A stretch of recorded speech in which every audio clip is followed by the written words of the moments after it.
ശമ്പളം എണ്ണി വാങ്ങിച്ചാൽ മാത്രം മതിയോടാ. അത് തരുന്നതിനെ കണ്ടല്ലോ അറിയണ്ടേ. അയ്യോ തവണ ചൊപ്പൻ ചേട്ടായി. ഇപ്പൊ അങ്ങനെയുണ്ട്.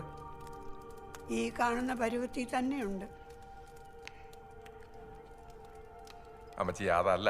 കുഴി വെട്ടാറായോന്നാണോ? ആവുമ്പോ ഇവിടുന്ന് ആരേലും കമ്പി അടിക്കും. അതന്വേഷിക്കാൻ ഇങ്ങനെ ഒന്നും ബുദ്ധിമുട്ടും ഒന്നും വേണ്ട.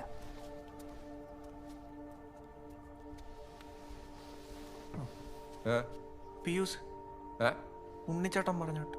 ആ എബിച്ചേട്ടാ കഴിഞ്ഞ ആഴ്ച വിളിച്ചായിരുന്നു. അപ്പന്റെ കാര്യം പറയാൻ വേണ്ടി വിളിച്ചതാ. എടാ നീ ഒന്ന് പുറത്തോട്ട് തന്നെ. അവൻ ഇവിടെ തന്നെ നിൽക്കും. അല്ല ഞാൻ കാപ്പി എടുക്കാം.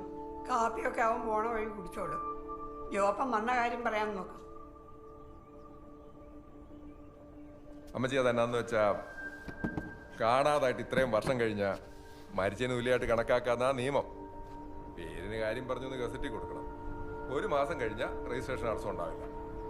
ഈ വീടിന്റെയും സ്ഥലത്തിന്റെയൊക്കെ അപ്പന്റെ വേറെ വീട്ടുകാരെ വല്ലതും അന്വേഷിച്ച് പിടിച്ചു വരുന്നതിന് കാര്യം നടത്തണം എബിച്ചേട്ടായി പറയുന്നത്. ഈ വീടും സ്ഥലവും കുര്യച്ചൻ എന്റെ പേരിൽ വില്ലെഴുതിയതാ. അതൊക്കെ അതെ.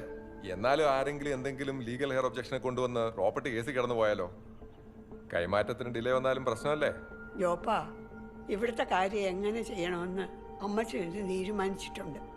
മക്കള് രണ്ടും സ്വന്തം കാര്യം നോക്കി ബോംബെയിലോ ഗൾഫിലോ എവിടാന്ന് വെച്ചാ പോയി കേടാ.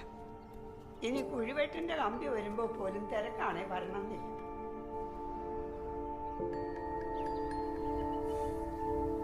ചേട്ടാ നീ എന്നെ കരുതിയേക്കുന്നേ? ഞാൻ മനഃപൂർവ്വം ഉണ്ടാകാത്തതാന്നു. തന്തയോടൊപ്പം കഴിഞ്ഞതിന്റെ മൂച്ച് അതേപടി ഇട്ടിട്ടുണ്ട് അമ്മച്ചിക്ക്. ചേട്ടാ പെട്ടെന്നൊരു അത്യാവശ്യം വന്നു കഴിഞ്ഞാൽ ഈ മല കിടന്ന് എന്തോയി പോയിന്റ്. കഴിഞ്ഞ ദിവസം തലറങ്ങിയപ്പോ തന്നെ ടെൻഷനായി പോയി. ആയില്ലേ? അതാ ഞാൻ പറഞ്ഞേ. പക്ഷെ ഇപ്പൊ ലെവലായി. ഇനി കറങ്ങുമ്പോ ലെവലായില്ലെങ്കിലോ? പക്ഷെ ചേട്ടാ ഞാൻ പറഞ്ഞു തന്നു. എടാ ഒരു മയത്തിന് മതി. നീ വാ.